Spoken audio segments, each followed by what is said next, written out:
आया वृंदावन, गोपाल जी के मंदिर में रोने लगा। गोपाल जी, आप सबकी रक्षा करते हो, सबकी बात करते हो, पूरी सबकी भाव रखते हो, मेरी बात पूरी कर दो। मुझे ब्याह का लोभ नहीं है।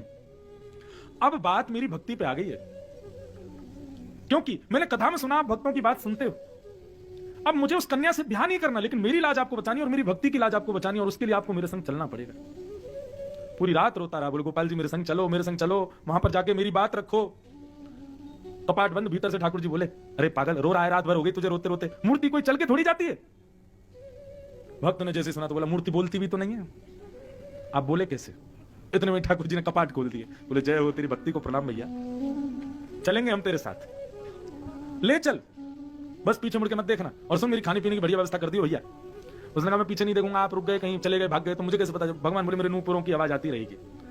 तो छम छम छम छम ठाकुर जी पीछे चलते जा रहे हैं, और वो भी आनंद में। जैसी छमछमानी बंद हो गए, वो समझ जाए ठाकुर जी को भूख लगी है, तुरंत रोटी सब्जी बनावे, ठाकुर जी का भोग लगावे, लड्डू खिलावे, फिर चलने लगे। फिर ठाकुर जी छम छम छम करके चले। उत्कल प्रांत में जैसे पहुंचे, समुद्र के तट पर आते ही ठाकुर जी की पाजेबों में रेत भर गई। अब छमछम आवाज आनी बंद हो गई। जैसे उसने पीछे मुड़ करके देखा तो ठाकुर जी वहीं खड़े हो गए। बोले अब मैं नहीं जाऊंगा, मना किया था पीछे नहीं देखना। बोले आपकी आवाज नहीं आ रही थी। भगवान बोले रेत भर गई मेरे नूपुरों में। भगवान 5 किलोमीटर मेरा गांव रह गया, नेक्स्ट चलो। ठाकुर जी बोला हम तेरे लोगों से मिलने 1500 किलोमीटर चल के आ गए, वो तेरे 5 किलोमीटर नहीं आ सकते, नहीं बुला ले उनको। और सारे गांव में जाके बोला गोपाल जी आ गए, चलो।